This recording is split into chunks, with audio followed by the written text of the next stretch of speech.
by what I usually do the introduction for this thing, but today we have wonderful, very fortunate to have a visitor from what I call the land of Bauhaus. Those of you know about Bauhaus-Universität, Mr. Chris. And I'm going to ask Professor Dike Peters, whom many of you know, she's a member of the faculty here, to the group of students in Berlin last semester. So Dike Peters will be actually the commentator. The way you do these things, there are about 40 minutes or so. The speaker speaks, and then the commentator speaks for about 10 minutes. Then we'll have Q&A after that. We also have arranged for some refreshments in the courtyard after the talks. It's lunch. The refreshment. It's a free lunch. So with that introduction, I should sit down back here. You take over. Oh, well, thanks. No, just I guess since I am the token resident German here, it's only befitting that I'll do the introduction for Professor Christie, who's here with a big group of students from Germany for I think as long as 2 weeks. They've already been here for a week, and they are studying Los Angeles. Hopefully, getting lots of inspiration for the projects that they will talk about today. Is an urban design project on a specific area in Berlin that he will be introducing.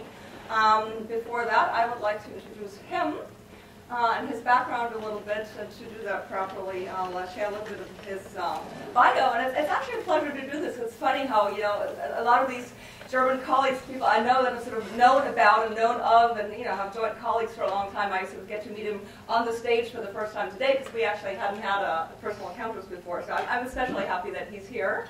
And he is an appointed professor of urban planning and urban design at the Faculty of Architecture at the Bauhaus-Universität in Weimar. And hopefully you all know a little bit about the history of the Bauhaus, and if not, he'll do a 2-minute crash course of what Bauhaus stands for. He studied architecture and philosophy at the University in Darmstadt. And he has also worked as an academic assistant with Professor Thomas Sieverts, who was an important figure in sort of German urban design and planning for having come up with the concept of the in-between city, the Zwischenstadt. And he worked with him from 83 to 88. From 2006 to 2008, Wolfgang Christ was the director of the Institute of European Studies at the Bauhaus-Universität in Weimar. And he also lectures to students at the International Real Estate Business School in Regensburg, another city in Germany. And he has actually received numerous awards. He has received the EDRA Places Award in the United States in 2001, and German Urban Design Prize Special Awards in 2006. And he's also co-editor of the Model Projects Yearbook and the Journal for Real Estate Economics, the German Zeitschrift für Immobilienökonomie. And he has a new book coming out entitled Access for All, Accessing the Built Environment, which is being published, or has been published already, a year ago. A year ago by Bauhaus. Yeah. He has his own practice, Mediastadt Urban Strategies, which he might or might not a little bit talk about also. And he founded the Urban Index Institute. It's an institute focusing on the analysis and certification of the quality of urban environments. And I know that that's sort of a recent study that he's done, sort of a set of indicators for shopping malls, right, in our urban cities. So he's definitely a premier expert on urban design qualities, struggling sort of with the concept of livabilities and design in cities. And I'm very happy to have him here, and he'll talk to us right now. Okay, thanks.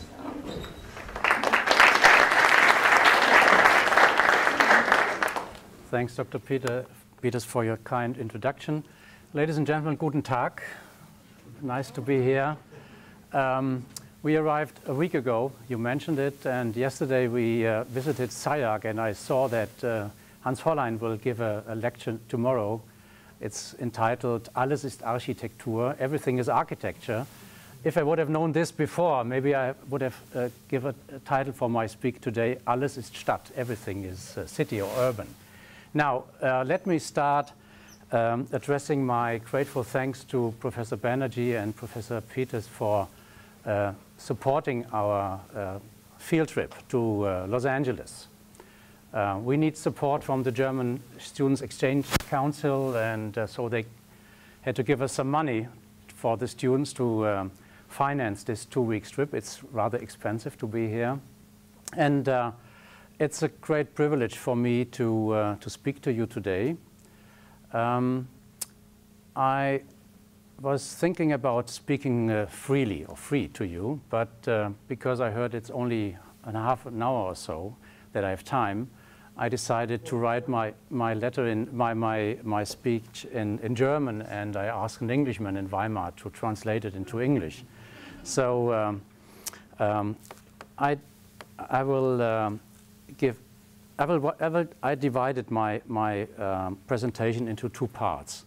The first part, I will read this a text about complexity related to function and form. And after that, I will show you some images of our current project, Berlin, Los Angeles, Reurbanization of the Modernist City. This is why we're here, because we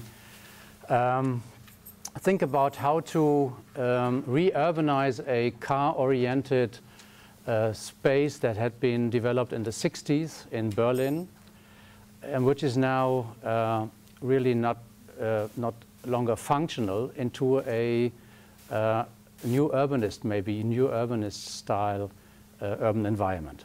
Okay, I will try to give you some aspects of what I'm thinking of complexity and urban development and urban form.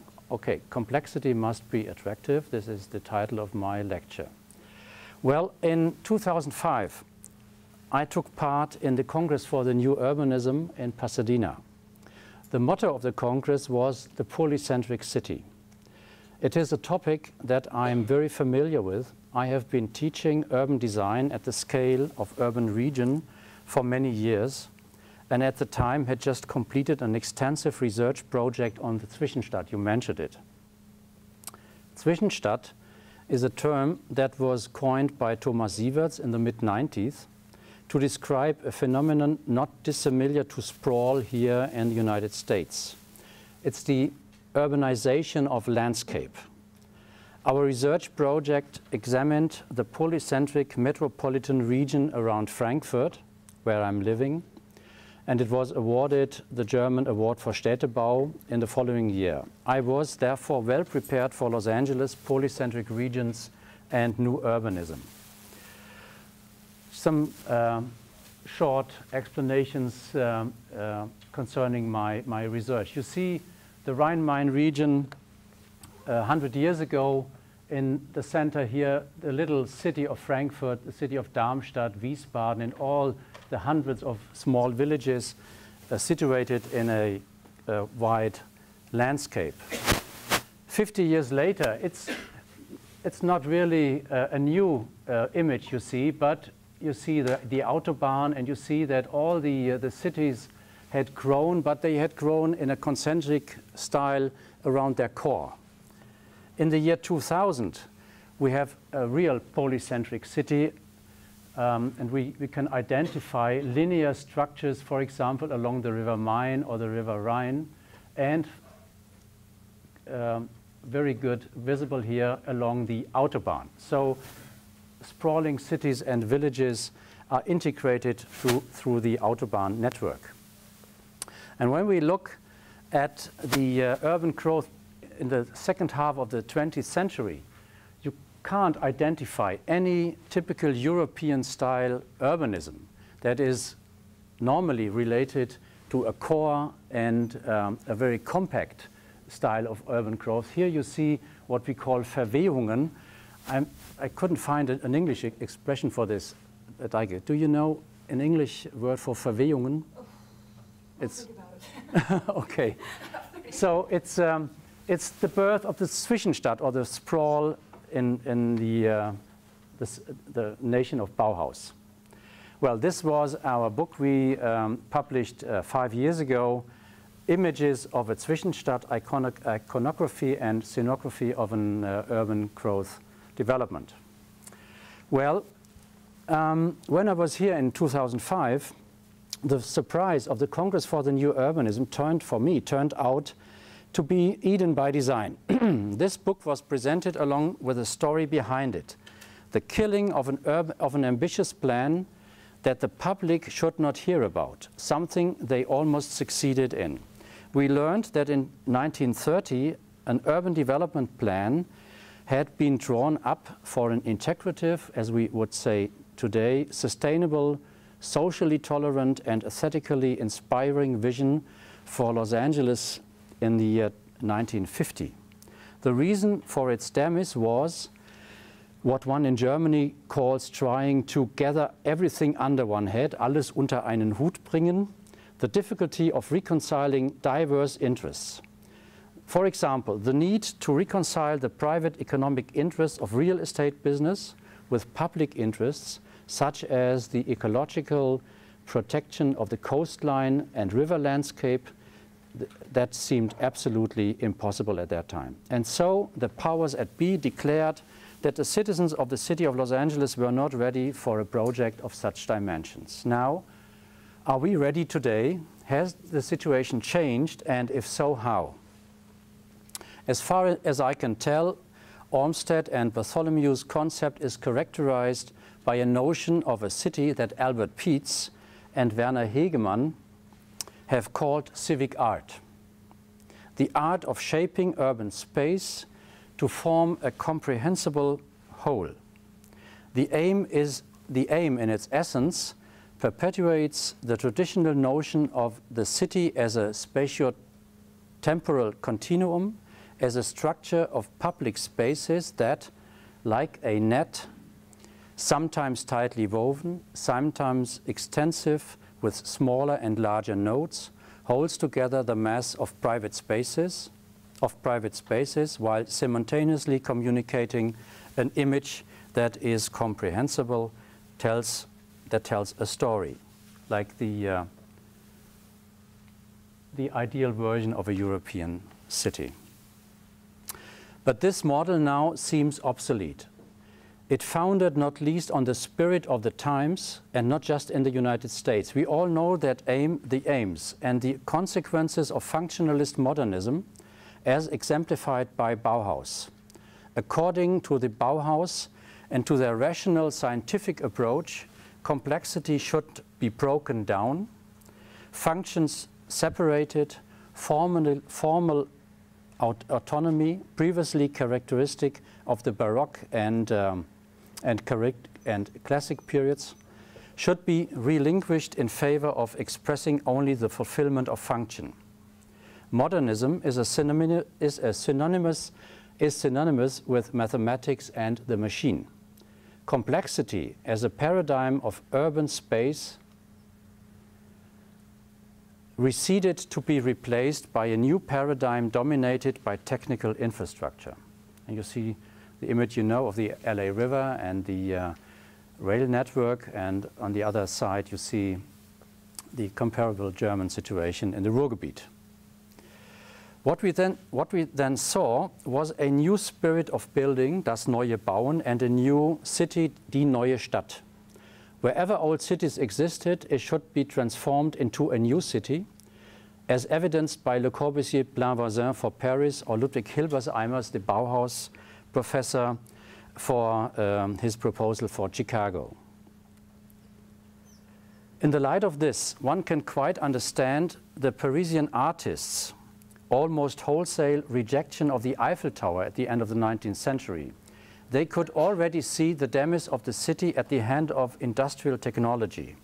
And indeed, the 20th century saw the downfall of the city and the rise of suburbia with its sprawl, and in Germany or in Europe, the Zwischenstadt. 2 years ago, I visited Chicago and I saw this Hilbersheimer Hochhausstadt drawing in the museum, and on the left-hand side you see a church in Switzerland, and because people do not recognize it as a church, they put this image on it so they really know this is a church and not a box. Well, today we are experiencing the fundamental transformation of industrial society as a precondition for the gradual renaissance of the city as an urban center. we are seeing the revival of the use of architectonic space as a medium for bringing together and integrating disparate urban functions. And that means we are already treating the path toward a notion of urban design as civic art. The re-emergence of form as a creative driving force for urban design is a great opportunity for our study project on the reurbanization of a lost space in the city of Berlin. For our project, this means that just half a century after the automobile-oriented reconfiguration of the 19th century city, with its demonstrative public civil building culture, flamboyant alleys and public squares, this new notion of the city of the future in the industrial society, as exemplified by Los Angeles, and that's why we are here, is now itself hopeless obsolete.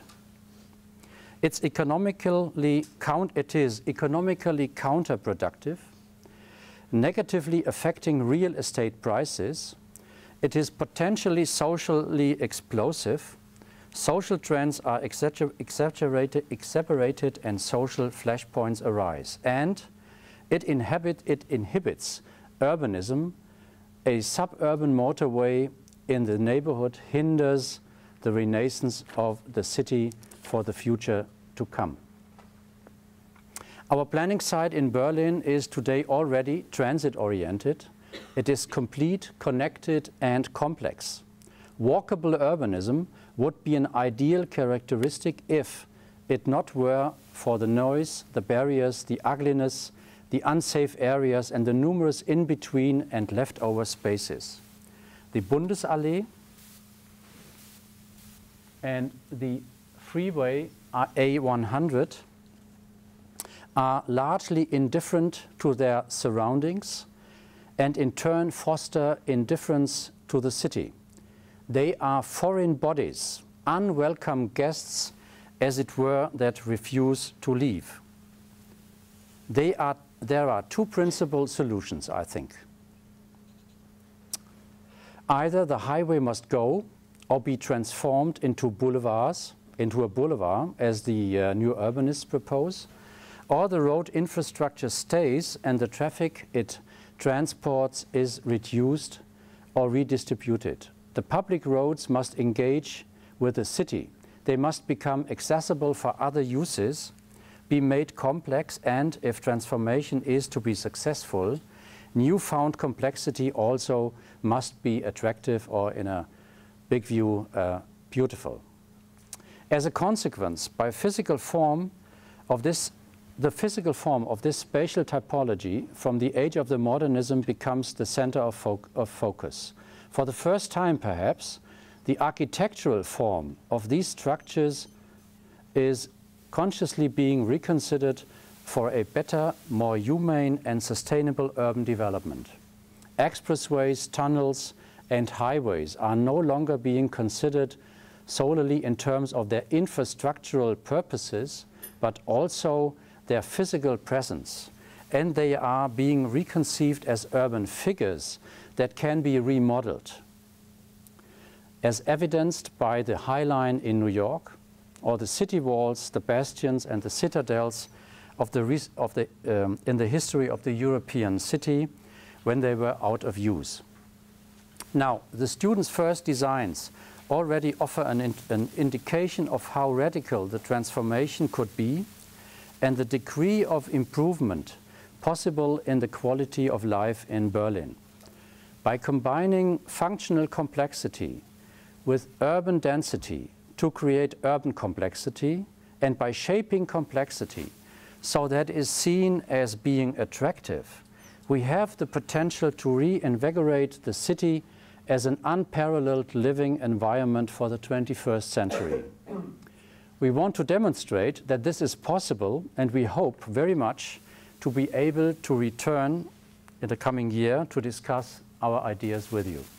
Now, let's have a closer look to the site and what we did so far. We are working on this project till 1.5 months. Here you see the situation at the end of the 90s, beginning of the 20th century, that was the start of the project to install a freeway-style environment in the middle of the city in the 60s. And our research phase of this project shows us how close by this place is to the city, the inner city of Berlin. And you can see that it's situated along the main infrastructural networks of Berlin. Students did a research drawing layers, for example, of the urban fabric, the green space, and for example, the green space and housing in this area. We learned a lot about the connections of our planning site with public spaces and commercial spaces, facilities for sports, and so on. Here you see an aerial view of our site, and how do you say? And this is the planning site. This is the Tiergarten, the historical city of Berlin. One group, for example, compared the situation in our planning site with situations in Paris that look alike. You see it here. We looked for the intensity of traffic, and you see the Autobahn really is a main network in the planning area. But on the other hand side, we have the chance, look at this, to, if we would replace the Autobahn, the chance to install, for example, a green corridor that could be connected to the green that's already there. And the inner, or the inner core of our planning site is a space of 1 kilometer to 1 kilometer. You see again the Autobahn, and this is the Autobahn-style former Kaiserallee, which is now called Bundesallee, a 4 to 6 lane wide street for high speed in the middle of our neighborhood.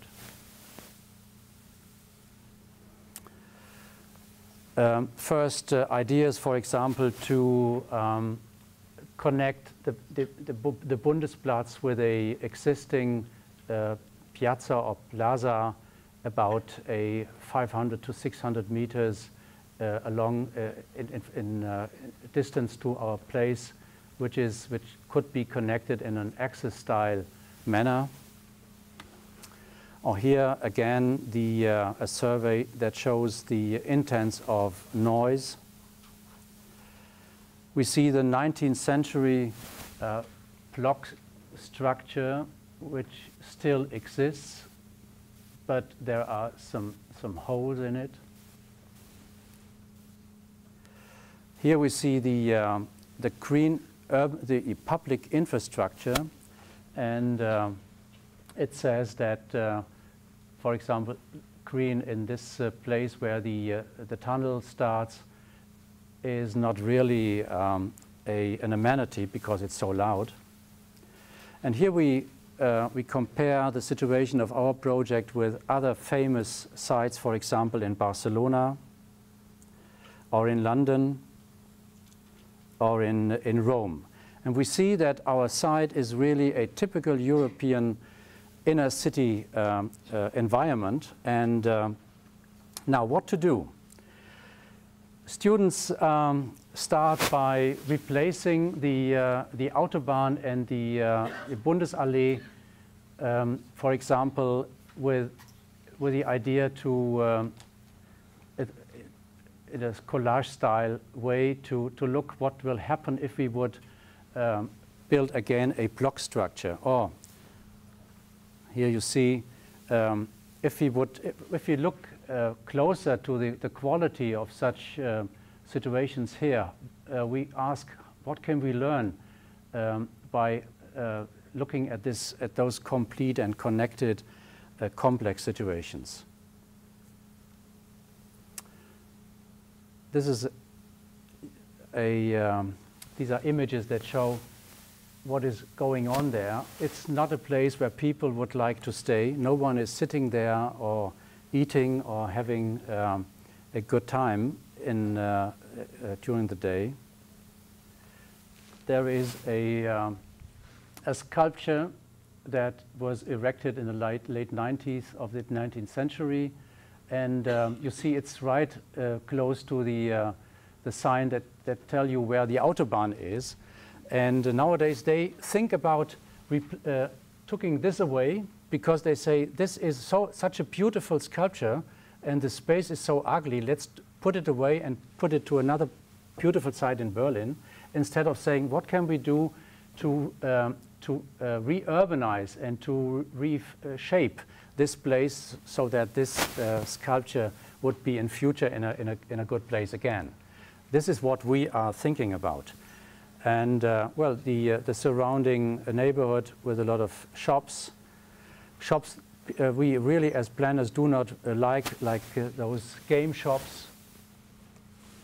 They indicate the downturn of a neighborhood. Well, first ideas. We're just on the way to find solutions.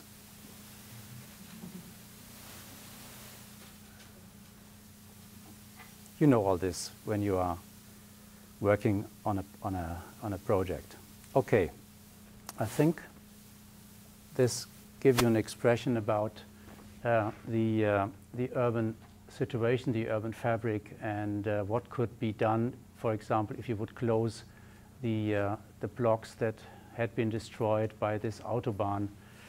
Well, we really don't know what will the solution of our students, but we are here to look how Los Angeles is dealing with this problem, and hopefully we find a lot of ideas, a lot of good ideas, I think, to take back home. And we learn, for example, that public transport is very, very helpful for regaining a good city.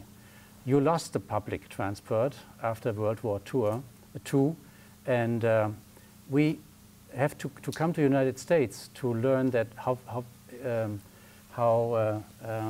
good it is to have it, because you know it's under pressure sometimes in Germany, and people really don't like, for example, living along a railway network like we could see in the United States. They oppose if the electric light network will be extended.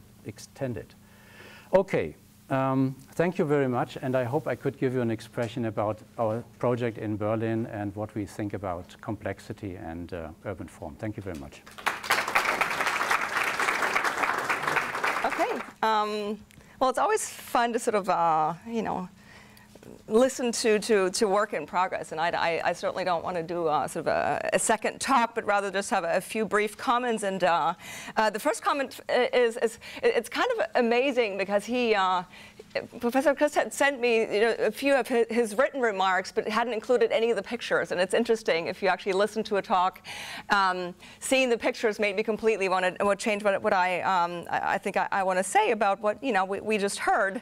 And the power of images is probably the first important conclusion, sort of an obvious conclusion.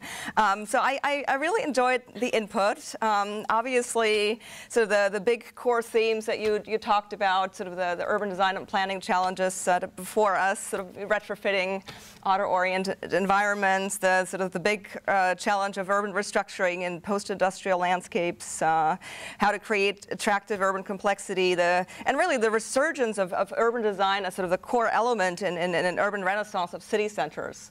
They're all things that are sort of dear to my heart. The question is sort of what can I add from the perspective of sort of a fellow German urban planner who is, I guess, more anglicized or more Americanized at this point, and definitely sort of having tried to do this mutual learning, this idea of can cities that are very different but employ nevertheless some of the same rhetoric in terms of good urban design, good urban form, learn from each other, and specifically Berlin and Los Angeles. So I think the comments will be two main parts, and I think I want to talk about sort of the idea of polycentricity as one thing that came up in the talk that I think I wanted to clarify a couple elements, because I think that one place where we get ourselves into trouble. What exactly do we mean by polycentricity or sprawled urban environments? And I think there are very different cases in Berlin and Los Angeles, obviously. And the second thing I think I'll comment on is sort of that main theme of I guess livable streets or urban boulevards, and the urban design challenge of really transforming these transport, car infrastructures into something that is more conducive to, attractive urban environments. So polycentricity, I think. Obviously, like all great cities, Berlin's very complex and it's a complicated place. It's also a very planned place, and people always say Berlin is a polycentric city. I think just since most of you here are probably many haven't been to Berlin, and sort of having sort of the LA perspective, I think it's a very different version of polycentricity. I mean, by any means, Berlin is very unlike the picture of Frankfurt that Wolfgang Christ showed us earlier. It's also very unlike a couple other metropolitan regions in Germany, which are in fact more sprawled. Berlin is really a compact city. It's a city of 3.5 million people that covers actually a similar area of the city of LA, but once you move beyond that relatively compact area, you get pretty rural pretty quickly.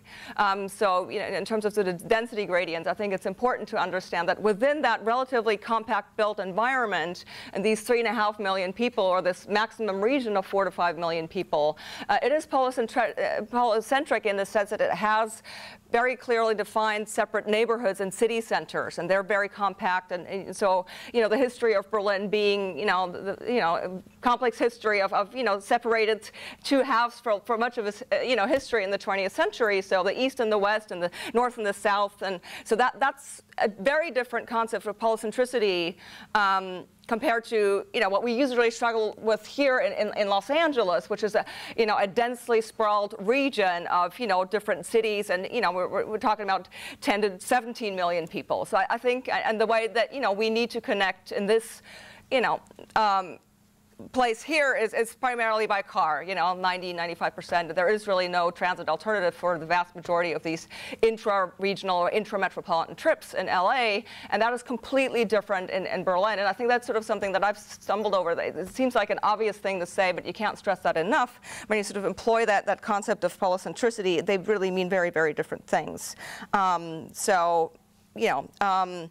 The planning challenges, the resulting challenges are different, and I think resultingly, obviously, also this second point of the design challenge of changing streetscapes and sort of transforming what even in the case of Berlin are still sort of auto-dominated spaces and boulevards, and that's the site that you picked is probably the best example that you could pick in Berlin. Obviously, I mean you picked it well, Berlin, and the challenge of transforming that. I think that the big difference with probably most of what you will find here in LA is that in Berlin, you kind of have the luxury of it truly being an urban design challenge, and not as much an urban planning challenge. And what I mean by that is really, obviously, if you wanted to attack sort of the transformation of environments into complete streets and boulevards, the biggest planning challenge, the biggest element that you need apart from sort of redesigning the streetscapes is the transformation and, what you say, make it transit accessible, walkable,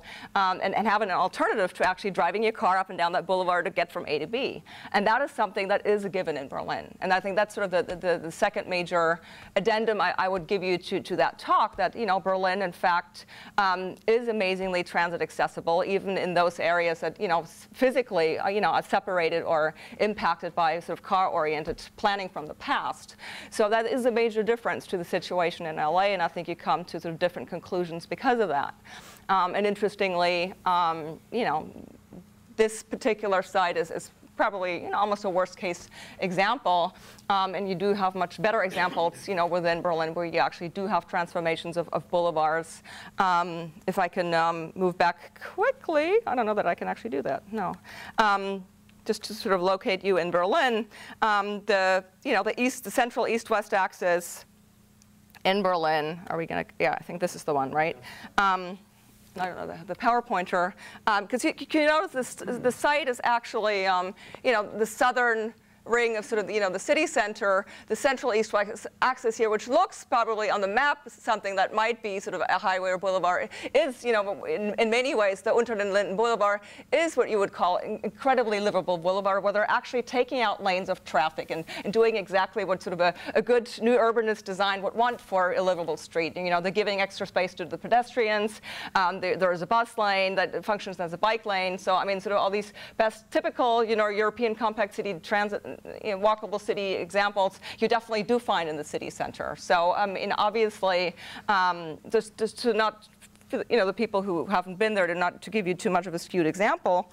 Yeah, I mean, sort of the main point being sort of, in that case, it's almost a luxury. What we have in LA, obviously, is an almost inverse situation. And I'll, just give you sort of probably one counter example where you have a situation in Los Angeles where when you are trying to transform these auto-oriented spaces and streets, I mean, first of all, you're not going to be able to turn highways into nice urban boulevards. You might, if you get the money together, you might, have a nice little park on top of the Hollywood freeway at some point, and that'll be a major improvement in terms of, livability and accessibility. But you're not going to be doing away with the highways, freeways, specifically that are, cutting up the central urban landscape in LA.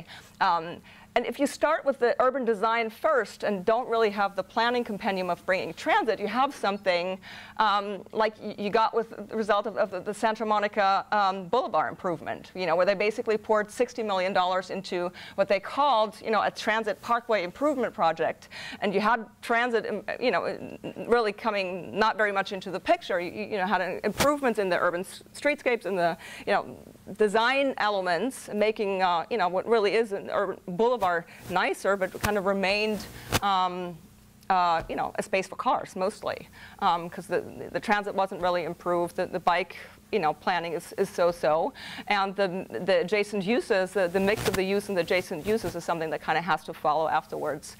That really remains as the big planning challenge. So. So I guess in many ways it's almost a cliche to say challenges remain greater, but it's sort of the main point of transit having to be a big part of that transformation of those streets. I mean, you focus on the walkability, but I think that's something that I sort of take away from that. I didn't want to talk that long, so I'll probably try to think to wrap it up. I'm really interested to actually hear from the students because I do believe in learning and bringing things together, but just for the people here in the room who don't know, I mean, Berlin actually has an official policy of an 80-20 mode split that they would like to have for 80% being transit in the inner center of the inner area of the city. The current reality is as good as 60-40. I mean, 60% of the movements being transit or walking, or even higher in the city center. That's kind of a dream for Angelenos, obviously. So that's one statistic. Over half of all Berlin households don't own a car and still get around. You can hear I'm not an urban designer, and I'm not discouraging anybody to sort of attacking the streetscape front and head on. But I'm very passionate about that need that really has been lagging in so many ways, but in LA, but obviously in other cities, of not following up with sort of the planning compendium to the urban design challenge. And maybe we'll leave it at that and start the discussion, because I'm actually really interested to hear what kinds of inspiration you have gotten from LA. I mean, they could be both positive and negative. And some of the design interventions or the urbanist interventions that we have had have received good press. And I'm actually curious to hear both from you and the students what else you've come up with on this trip and sort of this learning from each other. But yeah, thanks for sharing. Great.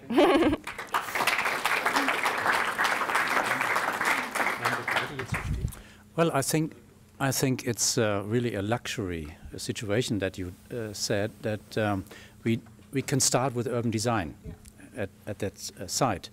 But on the other hand side, this A100 and the Bundesallee it's a kind of an icon. Even in Berlin, it's part of the post-war history when Berlin had been divided, and when they wanted to become a real modern city. Now, a public interest group came to us and asked us if we could help them developing ideas so that they can go to the planning department in Berlin or in this neighborhood to show them the possibilities, the chance they have in this situation to remodel the city and to say, well, the renaissance of the city is not a self-fulfilling prophecy. We have to do something for this. And we see that there is an enormous potential to build housing, to build mixed-use developments, to connect those new sites with the existing public transport system. You know it. We have a frequency of about 5 minutes or so. Every 5 minutes there is the S-Bahn. So, and you mentioned it, Berlin is the only German city where the majority of the inhabitants live in the compact part of the city. Normally we have 5 to 20% of people living in the compact part of the pre-war city. And the majority, 70 to 80%, is living what we now call the Zwischenstadt, like the Rhine-Main region. Yeah? So because of the historical situation after World War II, when Berlin couldn't expand, you have this compact ideal situation. And we say, well, we have to use it. We can build a city that is connected to the 19th century quality of urban space and have the amenities of the 21st century. This is our aim. It's quite simple. But on the other hand side, there is the street network, and they will say the street traffic planners, they will say, well, you can't put this part out of our network and do so as if you can walk there and that the cars shouldn't go there. So we say, it's not good translated by me, but I hope you understand. We will show what it will look like if you transform this kind of traffic space into urban space. And then I hope there will start a discussion in Berlin about the quality of the post-war urban planning structures. Harald Bodenschatz, our colleague in Berlin, he started an initiative for an international building exhibition, I think 2 weeks ago. He says that the big high streets of Berlin, like London, for example, are a good or a ideal environment for our way to live today. And we have to look upon these high streets again. And one of the high streets he mentioned is the Bundesallee. So I hope we can be part of a bigger picture in the city of Berlin. And we are here because the historical situation. Planners of the city of Berlin came to Los Angeles at the end of the 50s to study, to learn how to build the city of the future. And when they come back to Berlin 50 years ago, they said, well, the future is the car-oriented city, is suburbia. And we know suburbia in Berlin wasn't possible because there was the wall. And then they, I would say, maybe polemically, they tried to produce suburbia in the middle of the city. We can study this in Los Angeles. For example, tomorrow we will go to the Village Green, the car-free neighborhood. And this is the last brick stone in the concept of the car-oriented city. But on the other hand side, we can show the public interest group and the planners in Berlin, if they don't know yet, that even in Los Angeles, they are rethinking public transport. They are rethinking mixed-use development, walkable streets, pedestrian zones, and something like this that we see in Santa Monica, where we are staying. So I think we can learn of the things you did wrong and the things you do right. Yeah, I think the two parts of LA are the places that are generated by culture. If you want to see a transformation of space, you have to go to East LA and South LA, where the space is really happening. Yeah. Like you go to Scanty Alley, where you have every weekend you have maybe 10,000 people shopping down there. It used to be an old alley for cars. Yeah. Now it's a big pedestrian alley. It's maybe just 20 feet wide. It's one of those vibrant parts of the city of LA. We have White Action Plaza. So there was a donut shop 20 years ago. Now it's this big kiosco, for Mexico that's been imported there. And also go to the Alameda swap meet. It's an old industrial swap meet down here in South LA. It's 10 acres of just shops. So there's a really strong transformation that's organically happening in LA based on need for public space, based on economy, and just based on desire. These places are all being changed, or continuing to see in a very organic, very unofficial way. The city planning department hasn't even figured out how to plan that stuff. But that's the most vibrant area of change that I think you can learn from, because I think what's happening in the world today, we have so much cross-cultural migration. People coming from all over the world, moving to different cities. We have these kind of rapid changes in public spaces. And to really understand, this is more of a formalized process, but to have a series of informal interventions all cities all over the world that are taking shape. Yep. These are probably one of the biggest ones in the whole world right now. Yep. You should definitely put that on your tour. We have to stay another 2 weeks. to learn. Yeah. Most relevant nowadays. Now, what I try to express in my written text is that this kind of complexity that you describe, I think, has to be attractive or beautiful, so that people can live in under those conditions where you work, live, where there's entertainment, there's public space, private space. It's enormously complex. Yeah. And the functionalist movement did everything right when they think about the future of the cities in the 20s, because they couldn't imagine that we can work and live in places that are so close by or interconnected, because it was dangerous at that time, it was unhealthy and so noisy and so on and so on. Now we work with our computer and they produce things in China. They have the problem there with noise and ugliness, or in other parts of the world. This is another problem, but we are really, we have the chance, I think, to win back the city that we know from the beginning of the 20th century in Los Angeles, downtown, for example, and other places, and we know in Europe since hundreds of years. Let me ask you one question. Yeah. Do I need this? For the video, yes, please. Ah, yeah. Okay, good. You can clip on your lapel if you want. Yeah. Okay.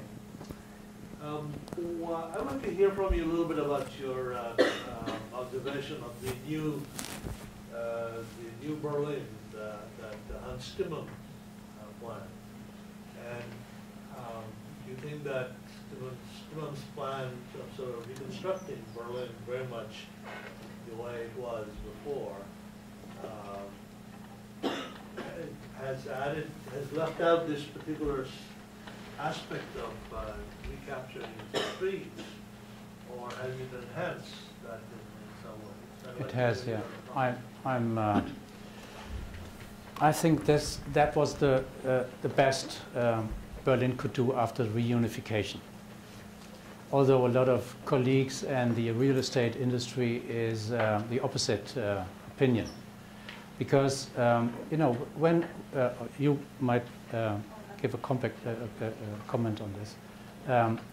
After reunification, people in Berlin, or the planners in Berlin, thought that in the year 2010, there would be 1 million people more in Berlin than we have today. Nothing happened like this. So they wanted to build suburbia in a special way. For example, they started by building big shopping centers out of town, a lot of them out of town. And that was one step to suburbia. And Hans Stimmann's Planwerk Berlin, rethinking the traditional city, rethinking the street-oriented development. The street not separated in different speeds or so, but the street as a complex space for everything you can do on a street, traveling and sitting and watching and everything. He insists in that, and you can see in the center of Berlin that it's a win-win situation right now, because people love to go there. The house prices are going up all the time. It's getting more expensive every year. Everyone wants to live in Berlin. There's a big American community, French community. Young students from Paris go to Berlin. I don't know why, but they go there because they think it's the best thing to do. I was in Philadelphia 3 years ago, and I read in a newspaper that the most famous DJ of Philadelphia, I don't know him, he was on his way to Berlin. He said, well, although people are unemployed in Berlin, he said, in a newspaper interview, they are lucky because they get money from the state. Okay. So this kind of urban design scheme, which is very strong related to to architecture and the way we recept space, was the best thing that they could do, I think. Although it's under pressure, for example, by the modernist community that is happy to have big spaces like around the TV tower in East Berlin, the Alexanderplatz, which is a windy place, not a place to, yeah. So there is a struggle between the Bauhaus and the Berlin like that it was in the 19th century.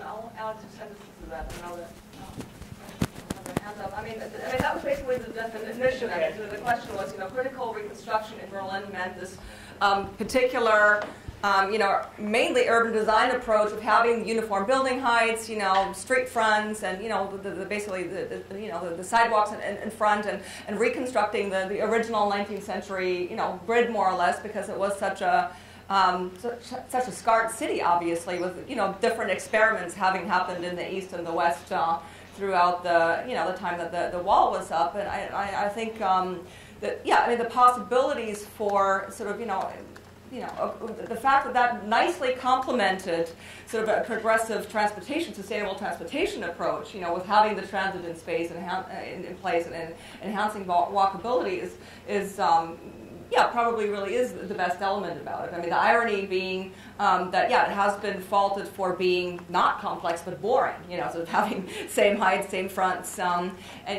sort of from a urban design perspective, is disputed partially because it didn't, offer more openings or more opportunities for grandiose schemes. I mean, Potsdamer Platz and Alexanderplatz are two prominent exemptions from sort of that rule of having the uniform city. But I think, in terms of the goal of the urban boulevard approach, it offers possibilities. The question is, should that be relevant for, the entirety of sort of the built-up environment, and what are some of the other problems? And the problems are obviously greater in East Berlin, where there was a greater departure from that original street grid, and more reconstruction.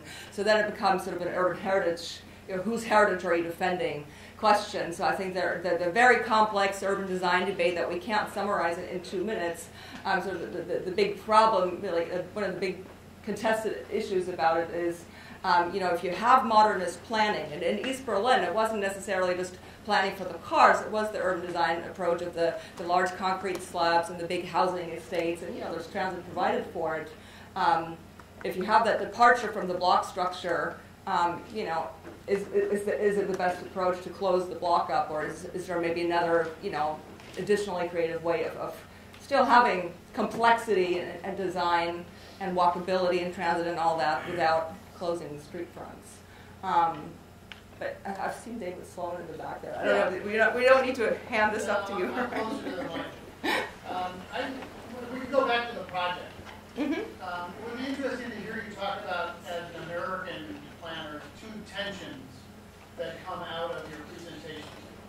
So the first tension is you're going to close the Autobahn. That's one of the goals of the early proposal. So you're a regionalist as well as an urban designer. That creates a tension around local and regional that I'd like to talk about, because that was a pretty big blue line going across how many people use that Autobahn each day. And someone's going to lose access and mobility based upon your decision. The second tension that I'd like to hear you talk about is it is very much a design solution. And I, like James, deal with communities, endangered communities, vulnerable communities, socially vulnerable communities. And to me, when you showed the one slide with the casino and the other things, and said, these are the kinds of uses that we'd like to see go away in favor of other things, that to me raises the issue of what is the impact on affordability, working class communities, people who may not be able to afford to live in downtown Berlin now, that prices have skyrocketed. Are we moving that same ideology to this neighborhood socially and changing it, gentrifying it through a design solution?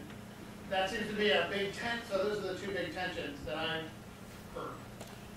Yeah, good questions. Let me answer the second one first.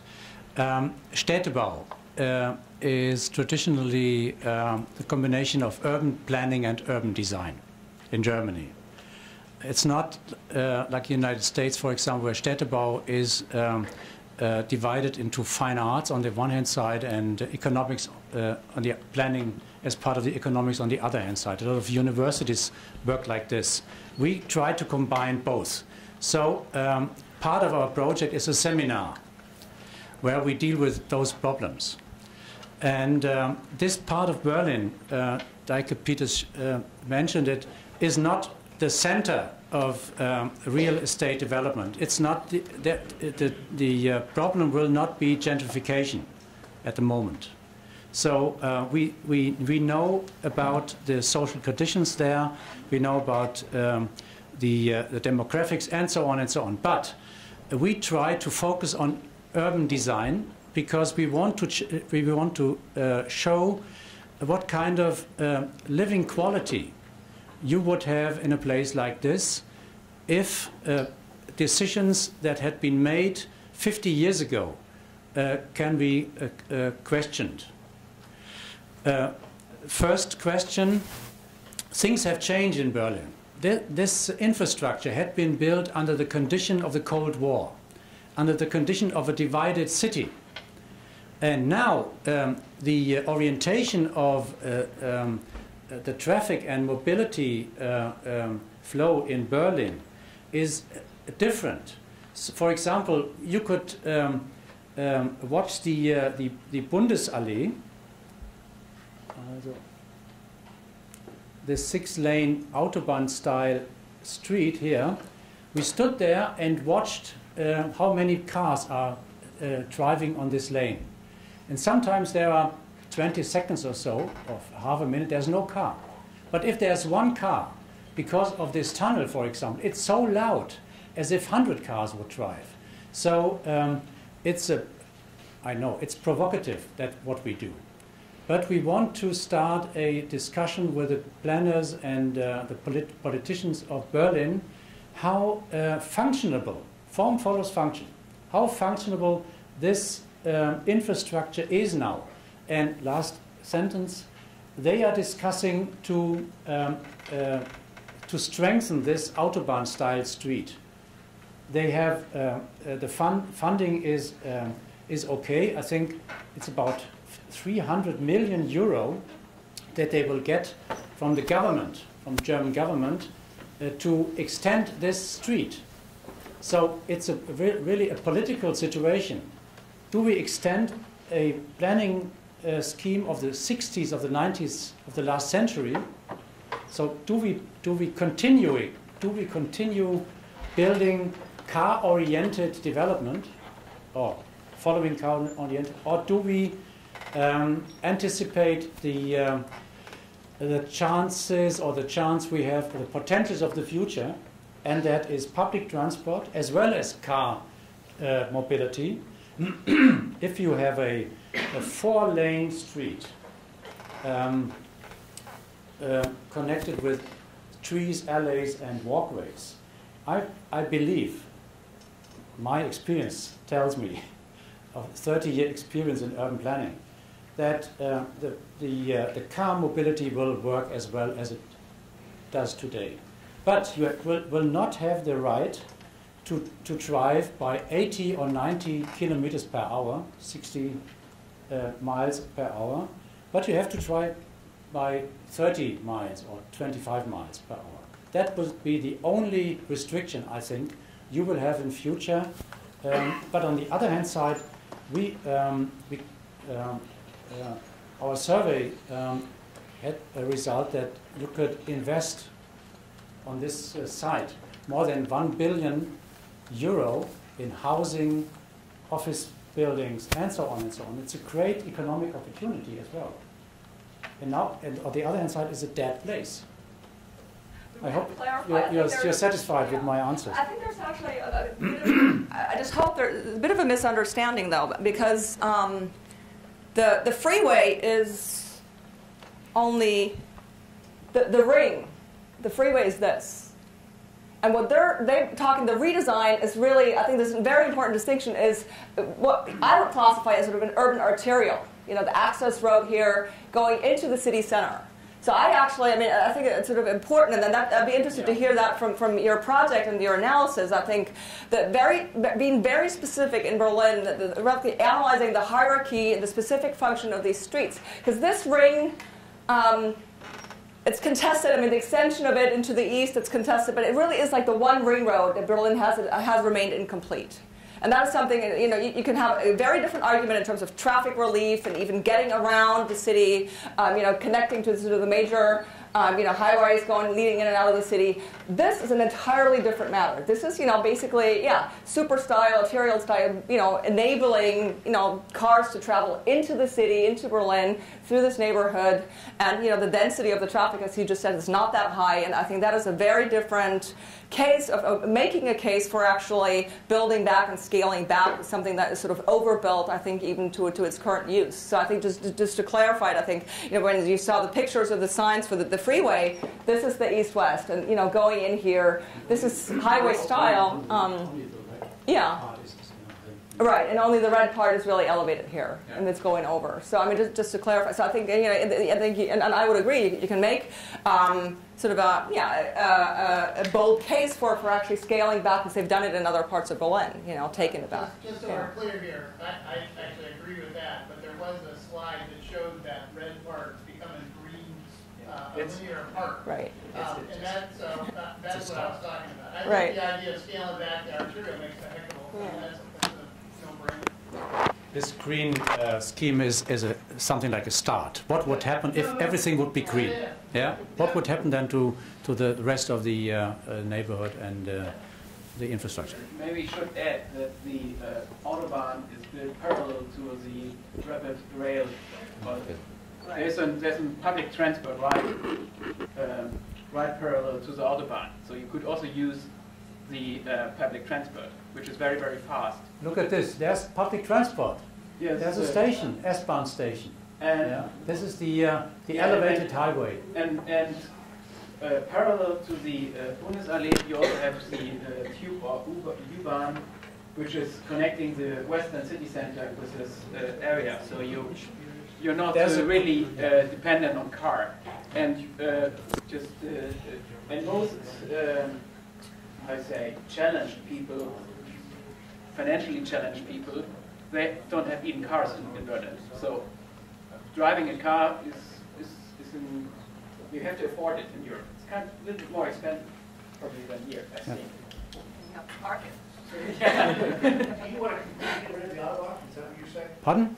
You want to completely get rid of the Autobahn? We want to get completely rid of the Autobahn-style scheme of this street, because we don't need it right now and in future. It's too big. It's absurd in a place like this. Yes, we have a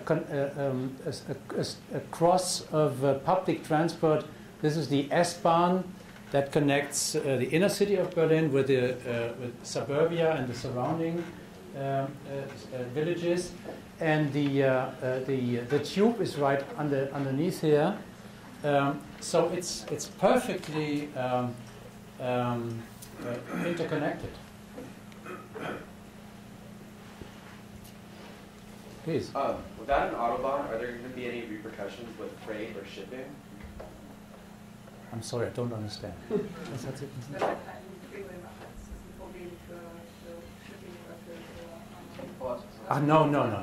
No. So definitely not. Yeah, you had a map up there of the Via del Corso in Rome that yeah. I think you studied. Is that the kind of connection you're looking to make between like east and west historic public places? Like, because that place, I mean, Via del Corso, it connects squares and palaces that have existed for centuries. So is that the kind of connection you're looking to make between east and west places that existed before the division of Berlin? I have to ask the students who draw this, but I think the main purpose of this comparison is to study the proportion and the grain of urban space, and look for the hierarchy, for example, of public space in a traditional city. It's something like a best practice study. Well, I think one of the things that's kind of come up for me in this discussion is the amazing idea of taking out a freeway. I mean, to an Angelino, it's just not going to happen. But we do have an example of a freeway that fell in an earthquake. And given our current financial crisis, we just let them rot. And hopefully nobody dies in the process. But in San Francisco, the Nimitz freeway that ran along the front of the waterfront, when the Oakland, right, and all the way into San Francisco. When that fell in an earthquake, there was a brief discussion about replacing it. They realized they couldn't afford to replace it, and they never did.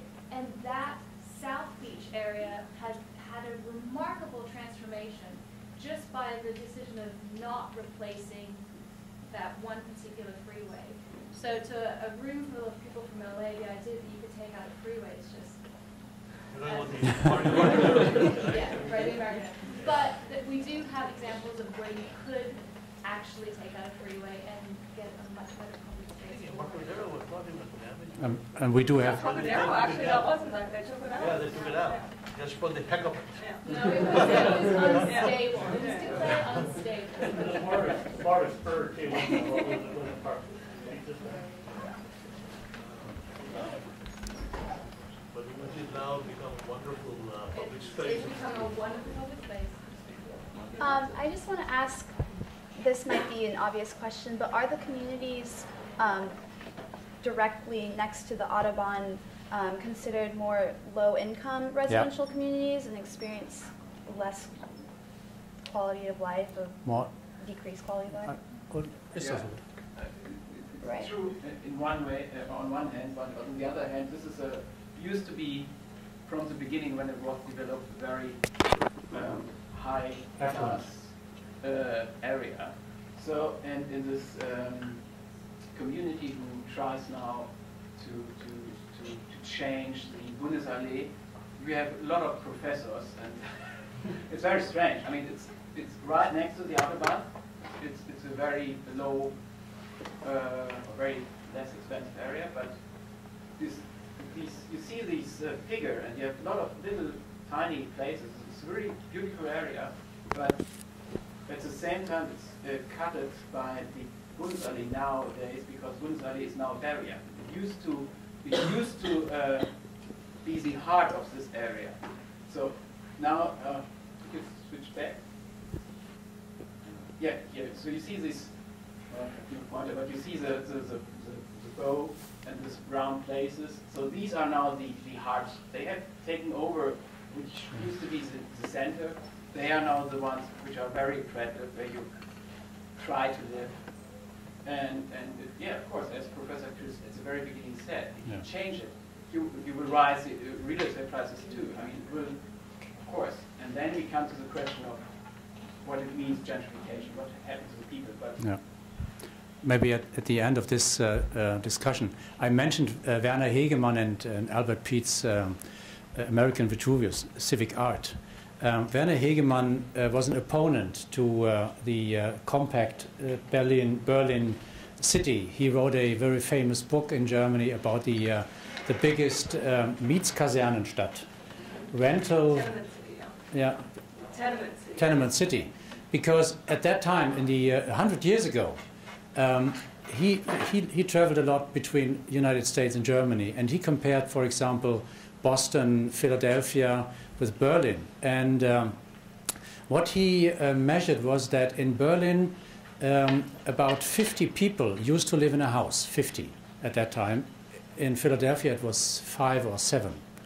And we had more than 500,000 people living in one room with more than 5 people in 1900. So that was the kind of urban fabric of the 19th century that at that time was really a place where no one could really live. And the wish to leave the city, to build suburbia, was quite obvious. But this place, you can see the scheme here. This place looks like a Baroque scheme.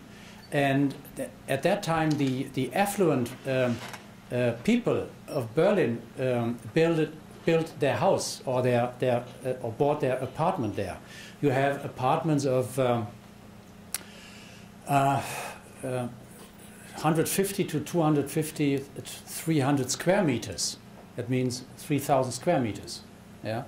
So that wasn't the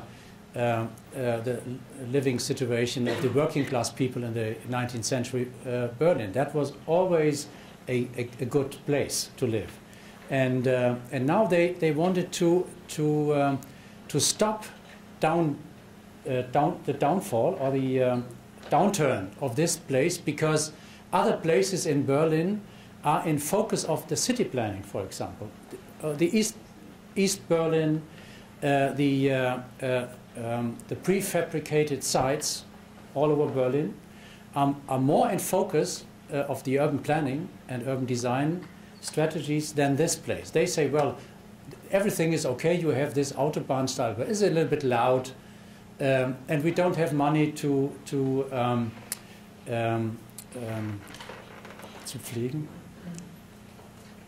care for. Yeah, we don't have the money to care for the Bundesplatz, they say. It's in our point of view, it's a place where you don't need flowers, for example. Yeah, they tell them, and those people now created a public interest group and others, and they find politicians the mayor of this part of Berlin, and they say, well, it's great what you do, we do as university, and we are looking for the results, and we will help you. We don't know what we will do then when we see your outcome, but you make a start, and this is great. And we say, well, let's come back from Los Angeles, then we will be on a good way. Okay. Yeah. When I was just looking at the scheme, it reminded me of the Big Dig in Boston, yeah. about how they try to basically sew together two parts of the city that have been divided. And I'm just wondering how much of that project can be considered? Is it something that is similar or very different? And the other thing I had is also a suggestion, since you are living in staying in Santa Monica, there's this urban arterial. Maybe it's not as wide as Bundesallee, but it's called Vicente Boulevard. And in the middle of that is probably about 2 to 4 lanes of traffic lanes that are planted, but yeah. then people use it as a jogging track during the weekends and the weekdays, and it really functions as a community asset. So maybe you could go take a look at it. Yeah, thanks. There will not be one solution. We have about 10 groups, or 10, about 10 groups working on this project, and I think we will have 10 different solutions. That's why we think the discussion will start by recognizing what different points of view could do for Berlin, and maybe we can come back next year and show you. I would like to. Thank you very much.